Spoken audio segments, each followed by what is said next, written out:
Hello guys, welcome to NTV Vakeel Saab programme. ఈరోజు మనతో ఉన్న వకీల్ సాబ్ గారు 33 years ఆఫ్ ఎక్స్పీరియన్స్. అతను member of Supreme Court, Telangana High Court member, at the same time ఇంకో 2-3 స్టేట్స్లో కూడా తన ప్రాక్టీస్ చేస్తున్న నిజార్ అహ్మద్ నిజామీ గారితో మన ఈరోజు Vakeel Saab programme. Hello sir. యాక్చువల్గా మీ డ్రీమ్ వచ్చేసి డాక్టర్ అవ్వడం, but your in to advocate field, that to a member of Supreme court, high court Telangana and Cochin, గుజరాత్లో కూడా మీ ప్రాక్టీస్ ఉంది. సో ఎలా జరిగింది సార్ అడ్వకేట్? నా ఫాదర్ కూడా అడ్వకేట్, మిర్జా మునవర్ అలీ బేగ్ సాబ్ అని. ఆయన కంటిన్యూస్గా 36 years bar council member non stop. మా నాన్న నేను ఇంటర్మీడియట్ అయిపోయిన తర్వాత ఎంబీబీఎస్ ఎంట్రన్స్ రాశాను.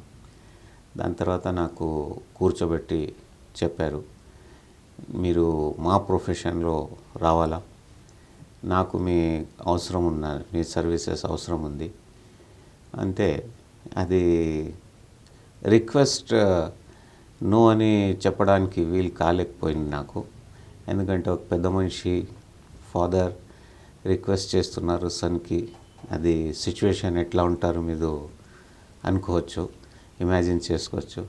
అందుకోసం నేను ఇక్కడ ఆర్ట్స్లో జాయిన్ అయ్యి బీఏ చేసి దాని తర్వాత ఎల్ఎల్బి చేశాను. అప్పుడు 5 years కోర్స్ ఇంటర్మీడియట్ తర్వాత ఎల్ఎల్బి ఉంది కదా, అది స్టార్ట్ కాలేదండి.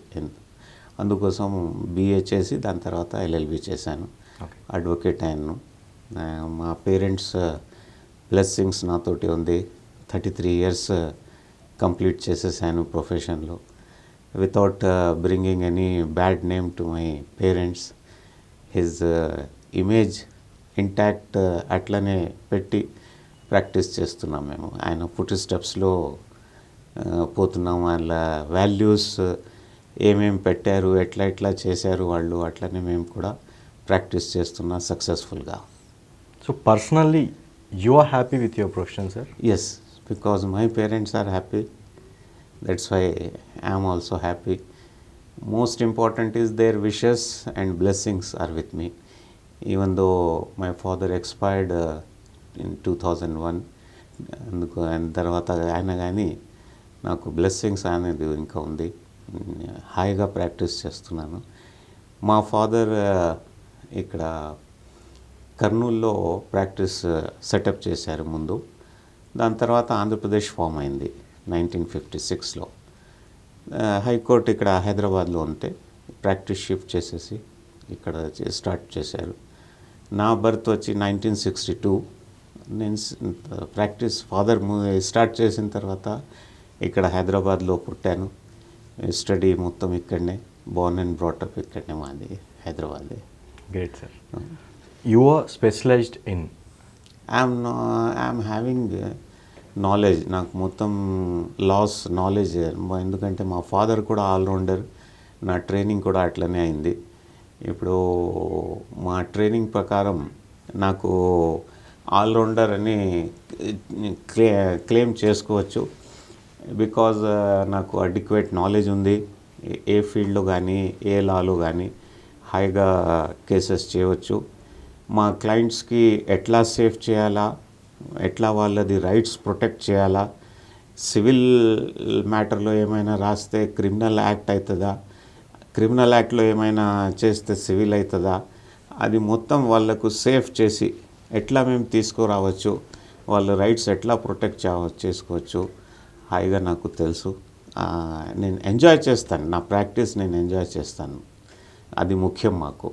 ఎందుకంటే మీ పేరు కింద వచ్చేసి trade mark and patent attorneys అని ఉంది. అవును, అది patent and trade mark attorneys ఇండియాలో ఇంకా అది లా ఇప్పుడు మీదకు వస్తుంది. ఎక్కువ అడ్వకేట్స్ ప్రాక్టీస్ చేస్తున్నారు, ఆ లా గురించి అందరికీ తెలుస్తుంది. ట్రేడ్ మార్క్ ఏంటంటే మీరు బండిల మీద, ప్రోడక్ట్స్ మీద పేరు వస్తుంది. మీరు ఒక రిన్ సాబున్ అని తీసుకోండి, ఎగ్జాంపుల్ ఇస్తున్నాను. ఆ సబ్బుకి మీరు రిన్ ఆయన మళ్ళా పౌడర్, సర్ఫ్ పౌడర్ లాగా తీస్తే కూడా మీకు ఆయనకు మళ్ళా అంత వర్క్ చేసేది, అడ్వర్టైజ్మెంట్ చేసేది ఆయనకు ఉండదు. అది ఒక ఇంటలెక్చువల్ ప్రాపర్టీ లాగా ఆయన ఓన్ చేస్తారు.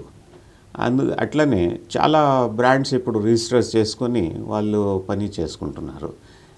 అది చాలా మంచి ఫీల్డ్ ఇంటలెక్చువల్ అది. మేము ప్రాపర్టీ ఏమైనా ఎట్లా చేస్తాం ఒక సిటీలో, అది అందరికీ ల్యాండ్ మార్క్ లాగా అయిపోతుంది. అట్లనే ఈ ప్రాక్టీసెస్లో, ఇది ఫార్ములాస్లో అది ఒక ల్యాండ్ మార్క్ లాగా అయిపోతుంది. అది ఇది ఇంకా ఒక ఎగ్జాంపుల్ ఇస్తాను మీకు. నాలెడ్జ్ ఉంటుంది, ప్రోడక్ట్ నోహో ఉంటుంది మీకు. మీరు ఎందుకు కష్టపడాలా? నేను ఒక బ్రాండ్ది ఆయన డూప్లికేట్ తయారు చేసుకుంటే హాయిగా అయిపోతుంది కదా నా పని.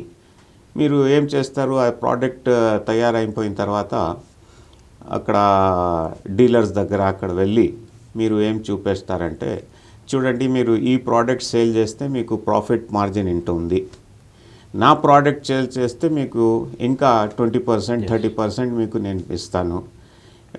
తేడా అయితే ఏం లేదు ప్రోడక్ట్స్లో. మీకు అది కస్టమర్ వచ్చినా కానీ ఆయనకు రికగ్నైజ్ చేయడానికి చాలా కష్టం అవుతుంది. ఓనర్, ఆ ప్రోడక్ట్ ఇంజనీర్సే అది గుర్తుపట్టవచ్చు. అట్లా మీరు కన్విన్స్ చేసుకొని మార్కెట్లో మీ ఈ డూప్లికేట్ మెటీరియల్ రిలీజ్ చేయించుకుంటారు. అది తప్పు.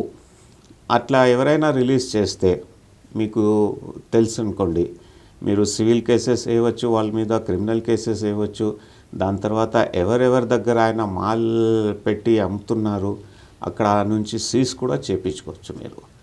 నా రిక్వెస్ట్ ఏంటంటే, మీ టీవీ నుంచి నేను అందరికీ రిక్వెస్ట్ ఏం చేయాలనుకుంటున్నానంటే, instead of manufacturing duplicate products, మీరు మీ ప్రోడక్ట్స్ కోసం కొత్తగా స్టార్ట్ చేయండి.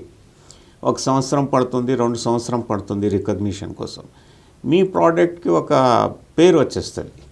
ఈ చెడ్డ పనులు చేసుకొని ఊరికే కేసెస్లో, కోర్ట్స్లో టైం వేస్ట్ చేయడానికి అది మళ్ళా పేరు అయితే చెడ్డగానే వస్తుంది.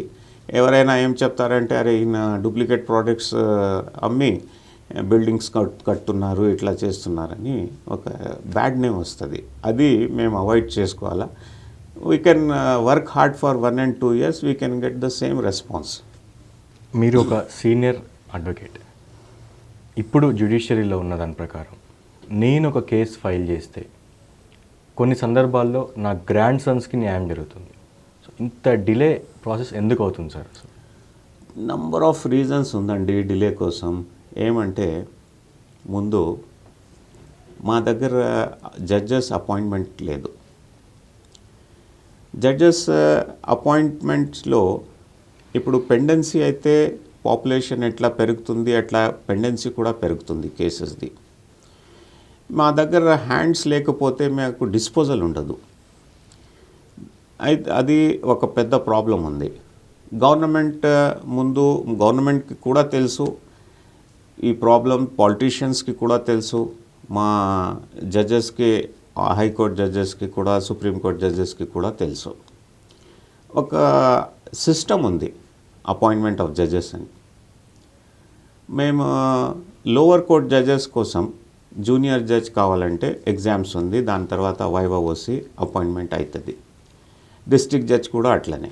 హైకోర్టు జడ్జెస్ అపాయింట్మెంట్ ఏమిటంటే, మా హైకోర్టు చీఫ్ జస్టిస్ ఆయన తర్వాత 2 సీనియర్ జడ్జెస్ కాలేజియం అని మేము చెప్తాం వాళ్ళకు.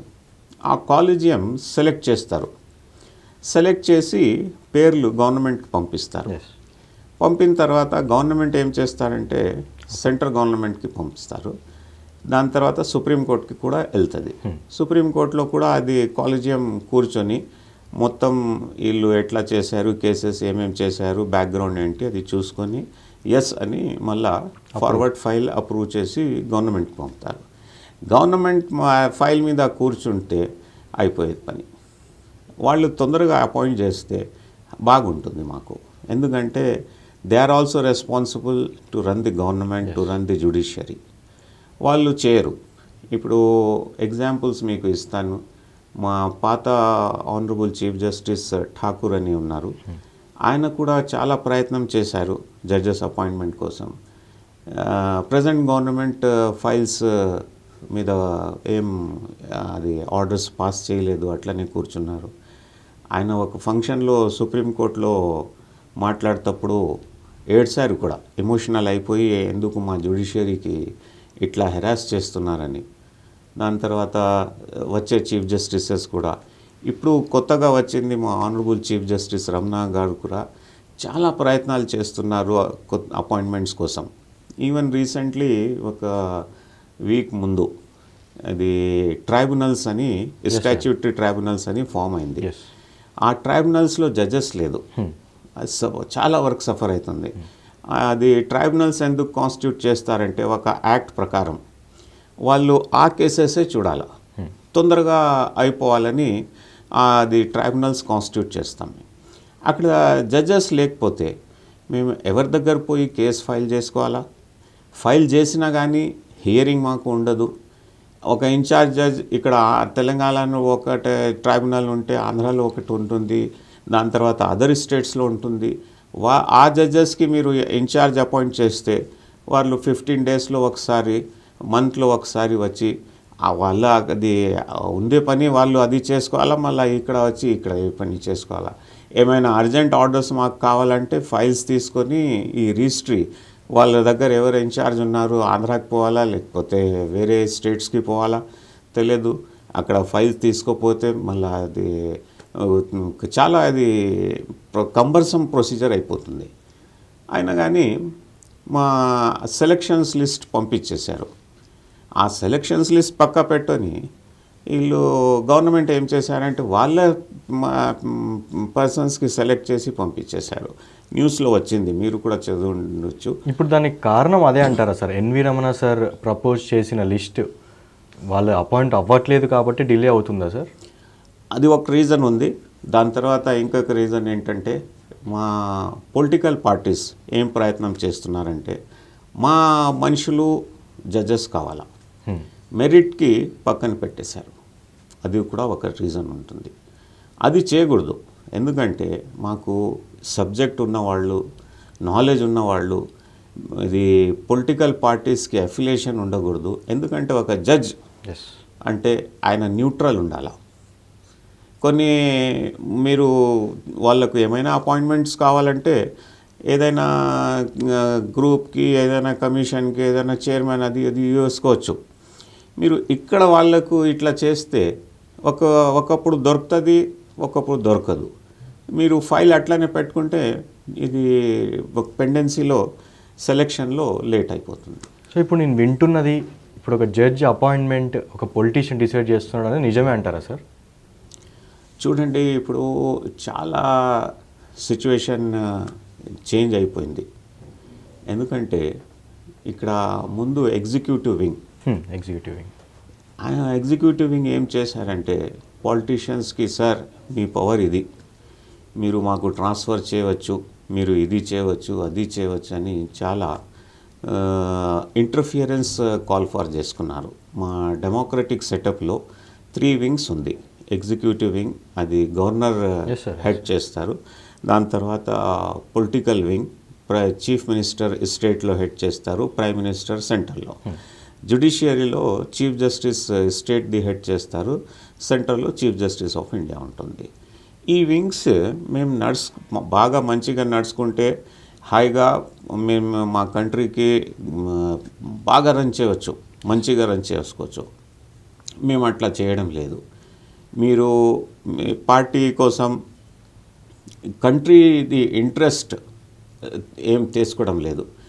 నాది నా పార్టీ ఇంత ముందుకు రావాలా, మంచి మేము సంపాదించుకోవాలా డబ్బులు, అది ఇది చేసి చెడ్డ పనులు చేసి మేము ఏం ప్రాబ్లమ్స్ మాది ఏముంది దాని మీద ఇంట్రెస్ట్ ఏం చూపెట్టడం లేదు. ఓన్లీ ఇంట్రెస్ట్ ఆఫ్ పార్టీ మేము చూపిస్తున్నాం. మేము అబౌవ్ పార్టీ రేజ్ అయితే, ఎందుకంటే మీరు పార్టీ ఎందుకు కాన్స్టిట్యూట్ చేశారు? కంట్రీకి మంచి రన్ చేయాలని. ఆ రన్ చేసేది ఇంట్రెస్ట్ వెళ్ళిపోయింది. ఓన్లీ పార్టీ ఇంట్రెస్ట్ ఉంటుంది మీకు. అది కూడా ఒక రీజన్ ఉంది దాంట్లో. ఎగ్జిక్యూటివ్ వింగ్స్, దాని తర్వాత జ్యుడిషియల్ ఆఫీసర్స్, మాది అడ్వకేట్స్ అక్కడ పోయి సార్ నాకు అపాయింట్మెంట్ ఇవ్వండి, నాకు అపాయింట్మెంట్ కోసం మీరు ఇక్కడ ఇన్ఫ్లుయెన్స్ చేయండి, అక్కడ ఇన్ఫ్లుయెన్స్ చేయండి, ఇటువంటి పని చేపించి అందరినీ మేము ఇన్వైట్ చేసుకొని ఇప్పుడు ట్రబుల్స్లో ఉన్నాం మేము. ఓకే. ఇండిపెండెంట్గా ఉంటే మెరిట్ ఉంటుంది. జడ్జెస్కి తెలుసు ఎవరి దగ్గర సబ్జెక్ట్ ఉంది, ఎవరు ఎలా ఆర్గ్యూ చేస్తారు, ఎవరు ఏమేమి కేసెస్ ఫైల్ చేస్తారు, అది మేము వాళ్ళకి ఇడిచిపెట్టేస్తే బాగుంటుంది. ఇప్పుడు ఇండిపెండెంట్ ఉంటేనే సొల్యూషన్ ఉంటుంది అనేది. ఇండిపెండెంట్ ఉంటే బాగా సొల్యూషన్స్ ఉంటుందండి. ఎందుకంటే ఒక హెడ్ చూసి సెలెక్షన్ చేసి పంపుతారు ఫైల్స్, అది మాకు వచ్చేస్తుంది వాళ్ళు. ఎందుకంటే మా జడ్జెస్కి ఏం పార్టీ ఏం ఉండదు, వాళ్ళ ఇన్స్టిట్యూషన్ ఇంట్రెస్ట్ ఉంటుంది. అందుకోసం జడ్జెస్ మీద మేము ఇడిచిపెట్టేస్తే వాళ్ళు హాయిగా పని చేసుకుంటారు. మేము ఇంటర్ఫియర్ అయితే చాలా కష్టం. మేము రోల్ మా ప్రకారం మేము చేయవచ్చు. గవర్నమెంట్ ఉందనుకోండి, మా రోల్ ఏంటి, దాని పట్టుకొని అంతే ఇంటర్ఫియరెన్స్ ఉంటే చాలు. ఎక్కువ ఇంటర్ఫియరెన్స్ అయిపోతే పనులు ఇది ఖరాబ్ అయిపోతుంది. ఎందుకంటే నేను ఒక ఎగ్జాంపుల్ ఇస్తాను మీకు. ఏమైనా స్వీట్ చేస్తే ఎక్కువ షుగర్ వేసేస్తే ఎట్లా అవుతుంది, మేము తినడానికి రాదు. అది మిర్చి మేము సాల్ట్ అది కర్రీస్లో ఎక్కువ వేసేస్తే ఏమవుతుంది, తినడానికి కష్టం అయిపోతుంది. అట్లా ఎక్కువ ఇంటర్ఫియరెన్స్ ఉండకూడదు. సో ఇప్పుడు మీరు చెప్పినట్టు పొలిటీషియన్స్ అంత ఇంటర్ఫియరెన్స్ ఉంది అనుకుంటే జ్యుడిషియరీ కొలాప్స్ అవుతుంది కదా సార్. ఇప్పుడు ఒక రెవల్యూషన్ రావాలా, రెవల్యూషన్ వచ్చితే మేము మా జ్యుడిషియరీకి మంచిగా చేసుకోవచ్చు. ఉన్న ఫేత్ పబ్లిక్లో అది మళ్ళా పెరుగుతుంది, మేము హాయిగా పని చేసుకోవచ్చు. ఎందుకంటే ఎగ్జిక్యూటివ్ వింగ్ ఏమేమి తప్పులు చేస్తారు, పార్లమెంటరీ వింగ్ అది లెజిస్లేటివ్ వింగ్ ఏమేమి తప్పులు చేస్తారు, మాకు అది కరెక్ట్ చేయడానికి పవర్స్ ఉంది. From the beginning judiciary independent ఉంది. ఇండిపెండెంట్గా పెడితే మంచిగా ఉంటుంది. హైకోర్టులో అసలు మోడ్ ఆఫ్ కేసెస్ స్ట్రక్చర్ ఎలా ఉంటుంది సార్? ఒక క్రిమినల్ కేసు అవి చూడండి, హైకోర్టులో డైరెక్ట్ ఓన్లీ రిట్స్ గవర్నమెంట్ అగేన్స్ట్లో ఫైల్ చేసుకోవచ్చు.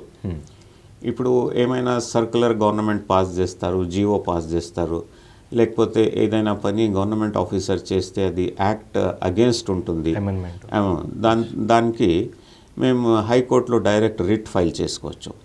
వేరే మ్యాటర్స్లో మేము అది ఒక సివిల్ కేసు మేము కింద ఓడిపోయింది అనుకోండి, దానిది అపీల్ ఉంటుంది హైకోర్టుకి.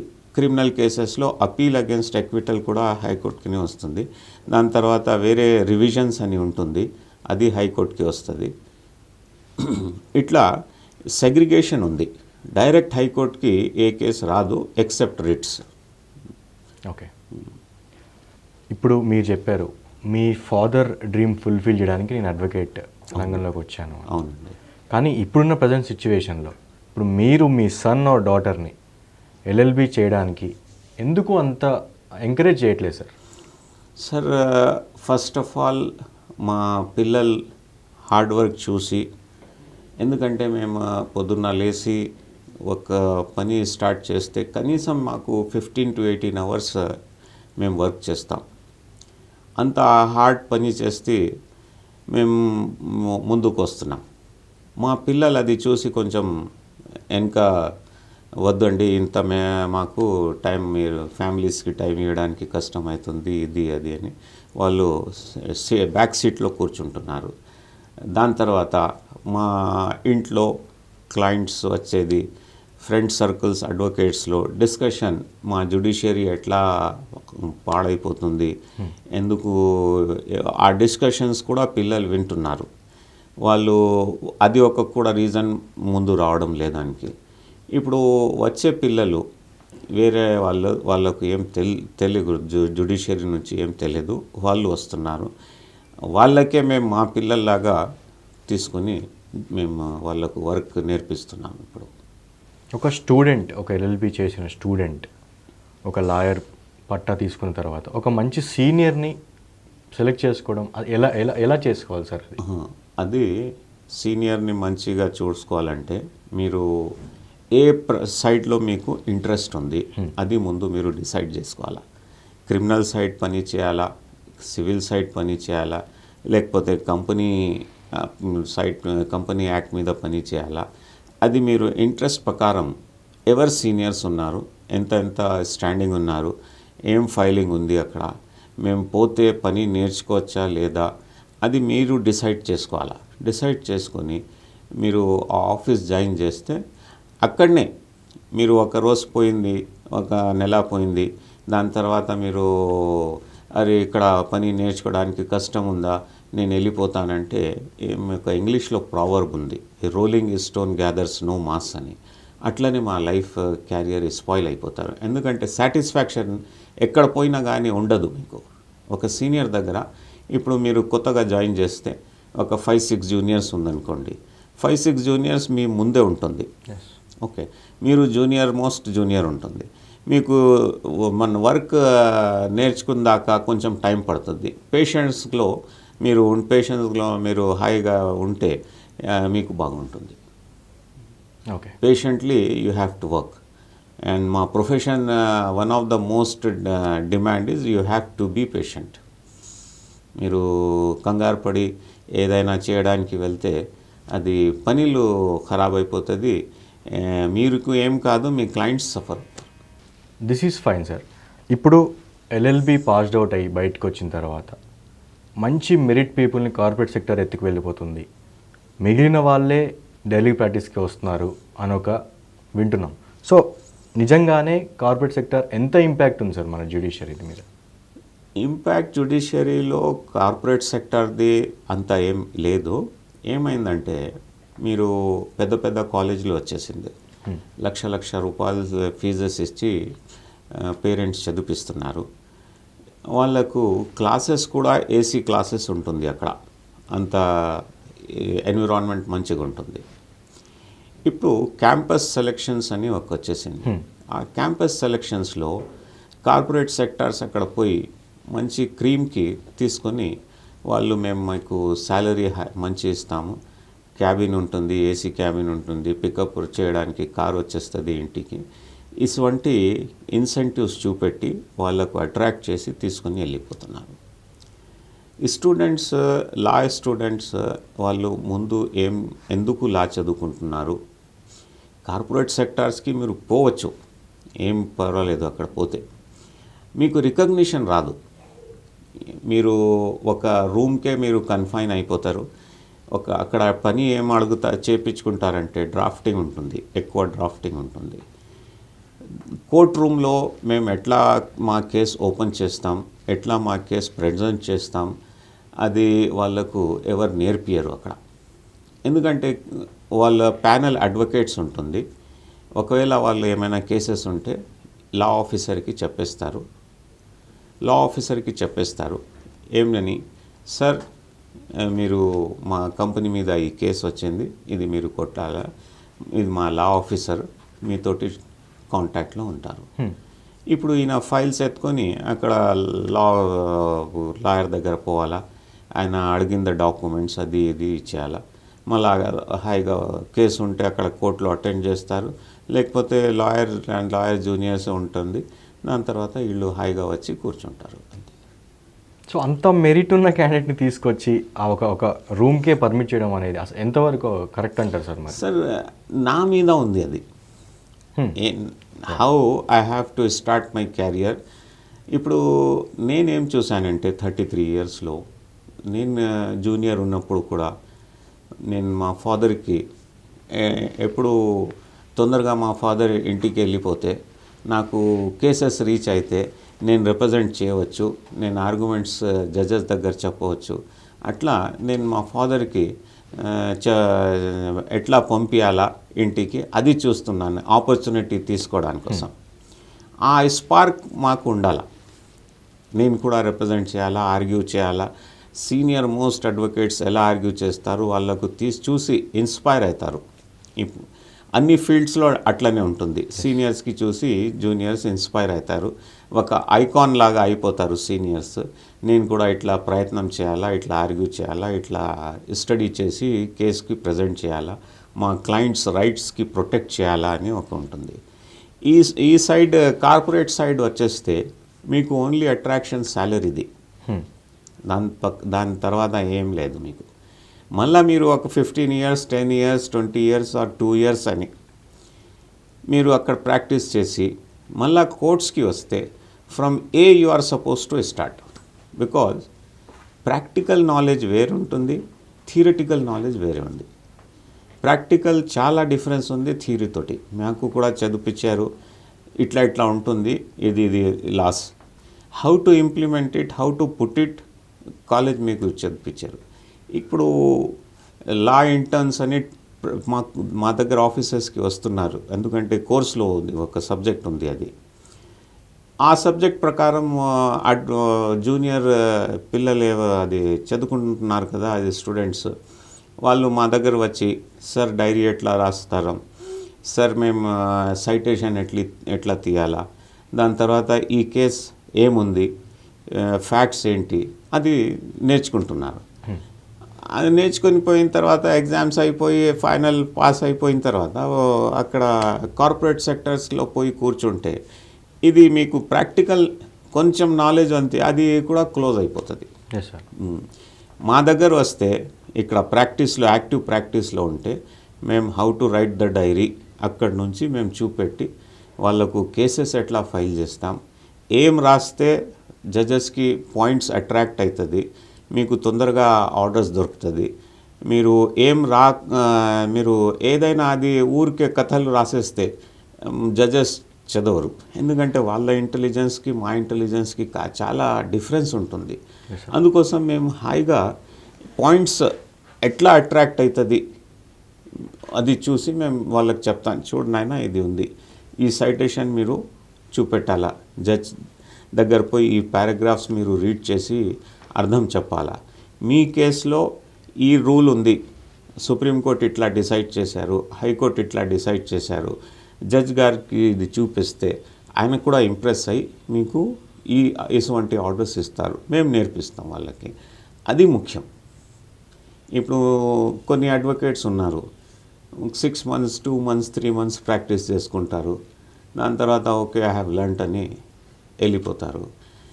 మా దగ్గర వచ్చే క్లయింట్స్కి ఇది తెలియదు, మేము ఎన్నిసార్లు ప్రాక్టీస్ చేసాము, ఎంత మాకు నాలెడ్జ్ ఉంది, వాళ్ళకి ఏం తెలియదు. మేము తీసుకుపోయి వాళ్ళకు ఏదైనా రాసి వాళ్ళది రాసిస్తే మేము ఇక్కడి నుంచి సుప్రీంకోర్టు దాకా పోతే కూడా అది ఫ్యాక్ట్స్ మేము కరెక్ట్ చేసుకోవడానికి వీలు ఉండదు. ఎందుకంటే మేము ఒకవేళ ఒక లైన్ రాసేసాను అనుకోండి, అది అట్లనే అయిపోయింది, అంటే డాక్ట్రిన్ ఆఫ్ ఎస్టపుల్ మాకు అప్లై అయిపోతుంది. ఇక్కడ ఒకరు రాశారు, ఇప్పుడు మీరు కొత్తగా మాట్లాడుతున్నారు ఏంటి ఇది అని జడ్జెస్ డిక్లైన్ చేసేస్తారు. అందుకోసం డ్రాఫ్టింగ్ ప్లీడింగ్ మా ఫీల్డ్లో ఇంపార్టెంట్. దాని తర్వాత how to present the case, court రూమ్లో ఏం డిసిప్లిన్ ఉండాలా, ఎట్లా మీరు ఆర్గ్యూ చేయాలా, ప్రాక్టికల్గా నేర్చుకుంటే మేము మీకు ఎన్ని అడ్వకేట్స్ అక్కడ కోర్ట్ హాల్లో ఉంది వాచ్ చేస్తూ ఉంటారు. దాని తర్వాత లిటిగెంట్ పబ్లిక్ కూడా కోర్ట్ హాల్స్లో వస్తారు, వాళ్ళు కూడా వాచ్ చేస్తూ ఉంటారు.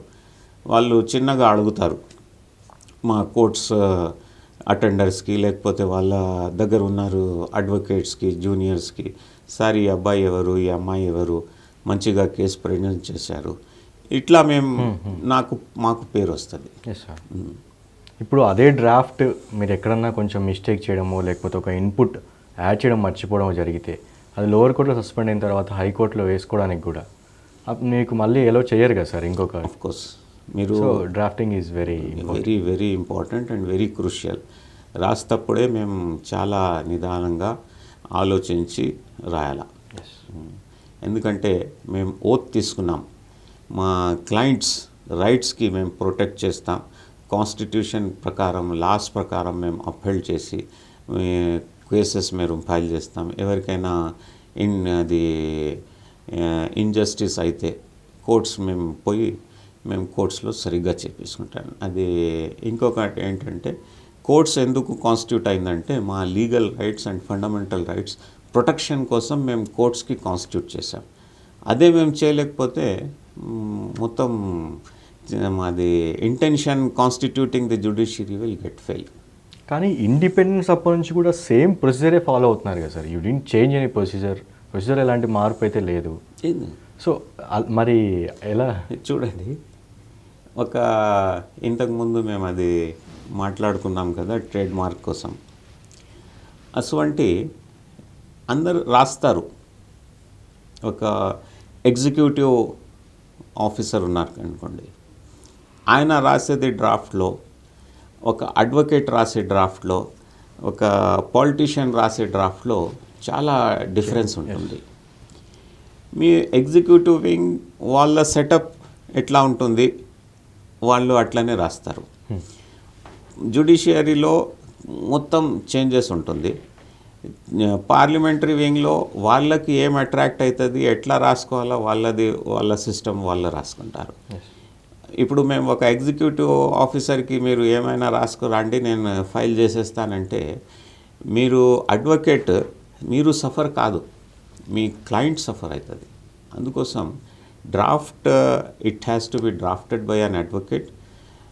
ఒకవేళ మీకు ఏమైనా ఇది కావాలంటే ఒపీనియన్, మీరు సీనియర్ అపాయింట్మెంట్స్ తీసుకొని, సార్ నేను ఈ డ్రాఫ్ట్ రాశాను, కొంచెం ఇది కరెక్షన్ చేయండి, ఒక గంట మీరు సీనియర్ తోటి స్పేర్ చేస్తే, మీకు సీనియర్స్ కూడా అది ఏం చేస్తారు, అది ఈ అబ్బాయి చాలా కష్టపడి పని చేస్తున్నారని ముందుకు వచ్చి మీకు పని నేర్పిస్తారు. ఏ సీనియర్ అయినా కానీ ఆ ఫెటర్నిటీ లవ్ అని ఉంటుంది, టచ్ ఉంటుంది ఫెటర్నిటీలో.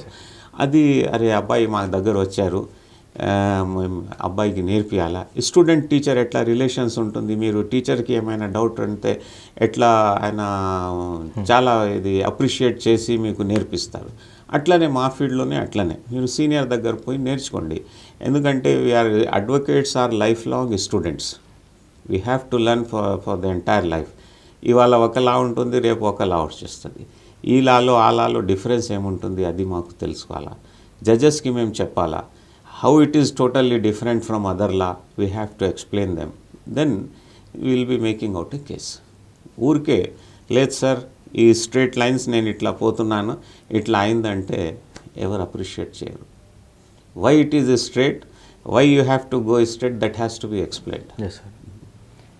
ఎలాంటి అవేర్నెస్ ప్రోగ్రామ్స్ చేస్తున్నారు sir to the upcoming people? మీరు అవేర్నెస్ అసలు ఒక జ్యుడిషియరీ మా అసోసియేషన్స్ ఉన్నారండి. దాని తర్వాత బార్ కౌన్సిల్ కూడా ఉంది, వీళ్ళు కూడా ప్రయత్నం చేస్తున్నారు. లెక్చర్స్ పెట్టి అవేర్నెస్ స్టూడెంట్స్కి తీసుకురావడానికి, జూనియర్ అడ్వకేట్స్లో తీసుకురావడానికి. దాని తర్వాత ఇది ఎవరైనా మా సీనియర్ అడ్వకేట్స్ చనిపోతే, జడ్జెస్ కూడా చనిపోతే, వాళ్ళు లీగల్ హెయిర్స్ ఎవరైనా ఫీల్డ్లో ఉంటే వాళ్ళ మెమొరీలో లెక్చర్స్ పెట్టి వాళ్ళు కూడా పని చేస్తున్నారు. ఇప్పుడు ఎలా అయిపోయిందంటే ఎవరి దగ్గర టైం లేదు. మీరు ఈ ప్రోగ్రామ్ స్టార్ట్ చేశారు, మంచిగా చేశారు. ఎందుకంటే ఎవరైనా ఇది మీ ప్రోగ్రామ్ వాచ్ చేసుకున్నారనుకోండి, దాని తర్వాత మీరు క్లిప్స్ యూట్యూబ్లో కూడా పెడతారు. నేను ఆ యూట్యూబ్ ఎప్పుడైనా ఓపెన్ చేసి నేను కూడా అది చూసుకుంటే ఏ అడ్వకేట్ మీ ప్రోగ్రాంలో వచ్చారు, ఏ పాయింట్స్ మీద మాట్లాడారు, ఏ యాక్ట్ మీద మాట్లాడారు, ఆ యాక్ట్ నుంచి నాకు కూడా నాలెడ్జ్ వస్తుంది. Sharing the knowledge. దాని తర్వాత ఒక సిటిజన్ ఉన్నారు, ఆయనకు జ్యుడిషియరీ గురించి ఏం తెలియదు, ఆయనకు కూడా తెలిసిపోతుంది ఈ యాక్ట్ ప్రకారం ఇట్లా ఉంది, నేను ఇట్లా చేస్తే అది తప్పు, ఇట్లా చేయకూడదు, ఆయనకు కూడా అవేర్నెస్ వచ్చేస్తుంది. అందుకోసం మీకు చాలా థ్యాంక్స్, మీ ఎన్టీవీకి చాలా థ్యాంక్స్. మేము ఇది అవేర్నెస్ ప్రోగ్రామ్ మీరు స్టార్ట్ చేశారు అడ్వకేట్స్ కోసం, పబ్లిక్ కోసం. చాలా మంచి ప్రోగ్రామ్ స్టార్ట్ చేశారు మీరు. Thank you sir. సార్ నాకు ఎప్పటి నుంచో ఒక క్వశ్చన్ ఉంది సార్. కాన్స్టిట్యూషన్ ఆఫ్ ఇండియా అంటే ఏంటి సార్ అసలు? How it works? చూడండి, మాకు ఇండిపెండెన్స్ వచ్చింది 1947లో. దాని తర్వాత మా అసెంబ్లీ పార్లమెంట్ కాన్స్టిట్యూట్ అయింది. పార్లమెంటరీ కమిటీ తోటి మేము అనుకున్నాము ఒక కాన్స్టిట్యూషన్ ఉండాలా మా కంట్రీకి రన్ చేయడానికి కోసం. అది మీరు రిపబ్లిక్ డే సెలబ్రేట్ చేస్తారు కదా, ఆ రిపబ్లిక్ డే ఆ రోజు డాక్టర్ భీమ్రావ్ అంబేద్కర్ గారికి చైర్మన్ పెట్టి కాన్స్టిట్యూషన్ తయారు చేశారు. అప్పుడు చాలా కష్టపడి మొత్తం కమిటీ ఎంటైర్ వరల్డ్లో ఏమేం కాన్స్టిట్యూషన్స్ ఉంది చదివి ఎవరి కాన్స్టిట్యూషన్లో ఏం మంచిగా ఉంది అది తీసుకొని ఇది మా కాన్స్టిట్యూషన్ రెడీ అయింది. మొత్తం ఇక్కడ కాన్స్టిట్యూషన్లో ఇంపార్టెంట్ ఏంటంటే మాకు fundamental duties being a citizen of India, నేను ఊరికే నా కంట్రీ నాకు ఏం చేయడం లేదు, గవర్నమెంట్ ఏం చేయడం లేదు అట్లా ఏడడానికి అవసరం లేదు. ఓకే, ముందు బీయింగ్ ఏ సిటిజన్ మీరు తెలుసుకోవాలా మీ డ్యూటీస్ కంట్రీ టువర్డ్స్ కంట్రీ ఏంటి, మీరు ఏం చేయాలా మీ కంట్రీకి, అది మీరు చేస్తే మీకు మీ ఫండమెంటల్ రైట్స్, కంట్రీ మీకు ఏం చేస్తుంది, ఏం రైట్స్ మీకు వచ్చింది అది చూపెడతారు వాళ్ళు. ఫండమెంటల్ రైట్స్ ఏంటంటే మీకు ఇప్పుడు ఎవరైనా ఎక్కడైనా బయటికి వెళ్ళాలనుకోండి, అది మీరు ఫండమెంటల్ రైట్స్లో మీకు పాస్పోర్ట్ తీసుకొని బయటకు వెళ్ళాలా, మేము పాస్పోర్ట్ సీజ్ చేసుకుంటే మీ రైట్ టు ట్రావెల్ ఇన్ఫ్రింజ్ అవుతుంది.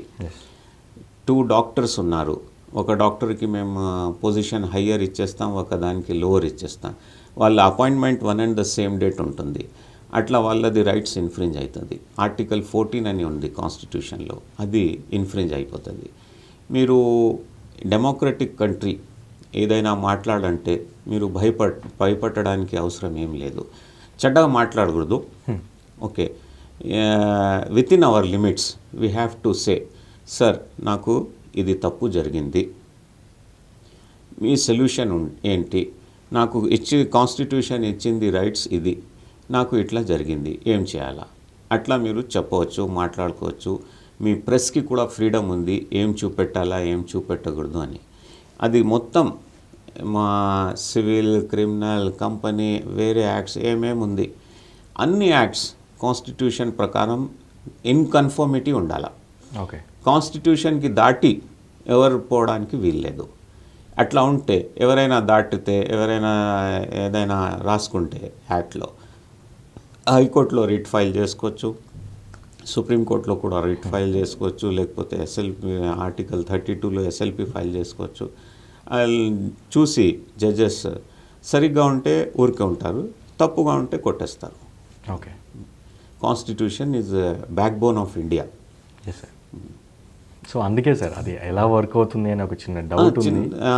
ఆర్టికల్ 226 అని చాలా ముఖ్యం. అది ఆర్టికల్ 226 అండ్ 227 చాలా పవర్స్ ఉంది కోర్ట్స్కి. ఒక ఎగ్జాంపుల్ ఇస్తాను మీకు. పార్లమెంట్లో, అసెంబ్లీలో అన్ని ఎమ్మెల్యేస్, ఎంపీస్ ఒక బిల్ పాస్ చేసుకుంటారు.